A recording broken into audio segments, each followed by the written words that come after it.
Hello everyone, welcome to Dynamic Study. This is quiz class number 82 on previous year question paper. We have started our discussion on September 2013 question paper and this is the second part of the video. So let's begin. Question number 11 and today's first question.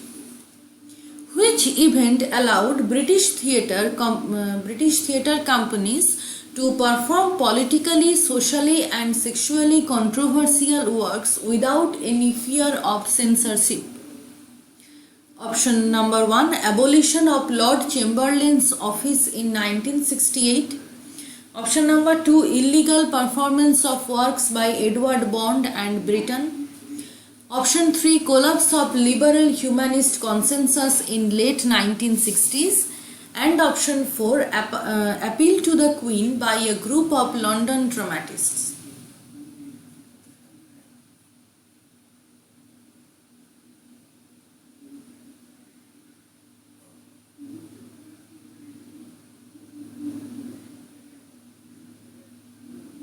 The correct option is option number 1, abolition of Lord Chamberlain's office in 1968.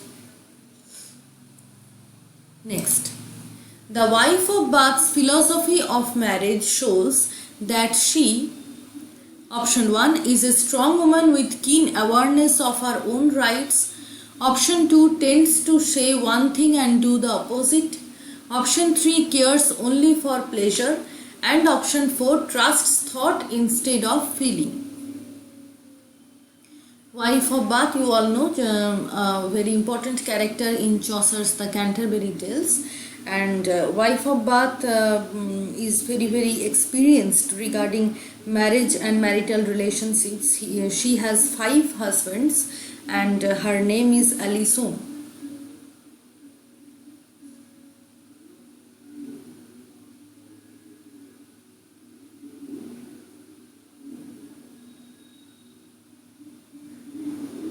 So the correct option is this philosophy of marriage shows, option number 1, that she is a strong woman with keen awareness of her own rights.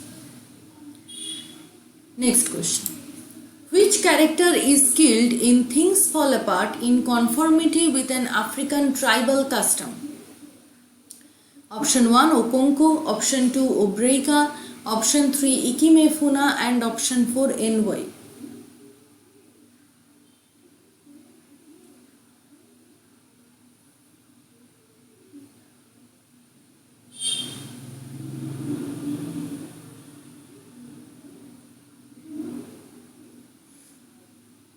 The correct option is option number 3, Ikimefuna, and he is killed by Okonko, who has raised this boy as a father. So Okonko himself kills Ikimefuna, and the whole scene becomes very important because after the killing of Ikimefuna, the psychological trauma which is faced by Okonko is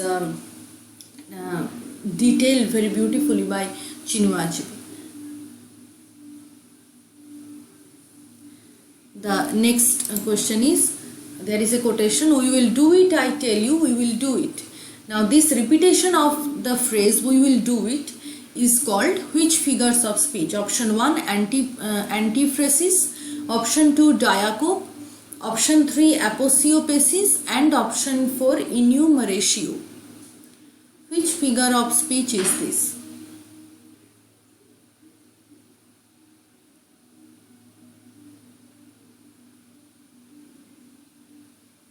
The correct option is option number 2. It is called diacope. The repetition of a same phrase in a single sentence. That is called diacope. Next, you need to find the odd one among these poets. Option 1, Wallace Stevens. Option 2, Robert Lowell. Option 3, Sylvia Plath. And option 4, Anne Sexton. Who among the following is not matched with the other 3? The odd character, you need to identify the odd one.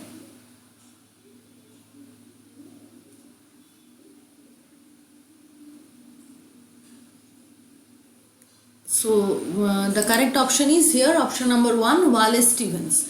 Wallace Stevens is a realist poet, whereas all the others are confessional poets. Robert Lowell, Sylvia Plath, Anne Sexton, all of them are confessional poets, but Wallace Stevens is not a confessional poet, he is a realist poet. So in that case, he becomes the odd number. Okay. Next. Which character in The Tempest is associated with the earth? Option 1, Ferdinand. Option 2, Caliban. Option 3, Ariel. And option 4, Prospero.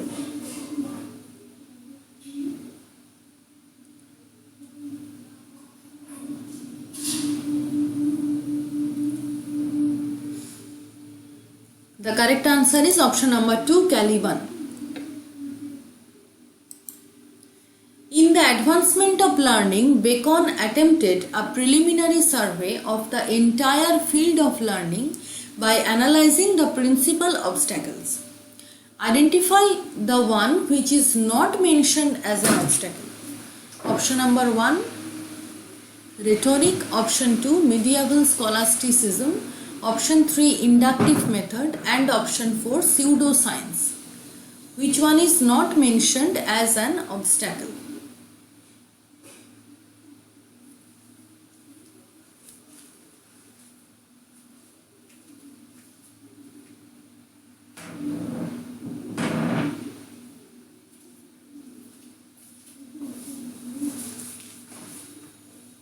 The correct option is option number 3, inductive method. This is not an obstacle. Question number 18. Who among Austen's male characters is not sent to the university for education? Option 1, Tom Bartram. Option 2, John Thorpe. Option 3, James Morland. And option 4, Henry Tilney. Which character is not sent to the university for education?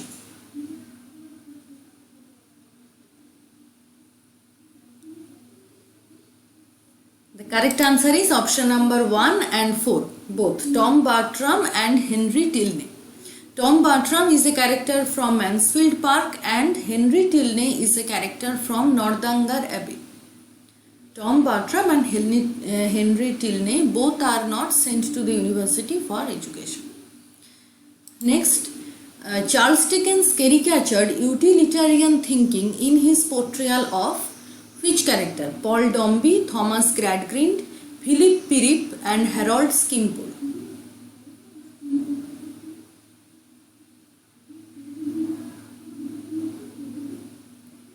The correct answer is Thomas Gradgrind. Option number 2. He is the notorious headmaster in Dickens's novel Hard Times. The last question of today. Who does not belong to the group of absurd playwrights? Option 1, Jean Genet. Option 2, Jean Zierdoux. Option 3, Samuel Beckett. And option 4, Eugene Ionesco.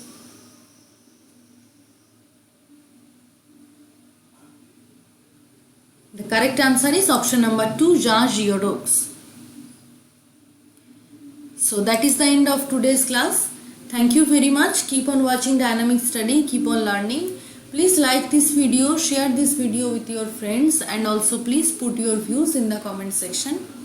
We will meet very soon in our next class. Have a nice day. Bye bye.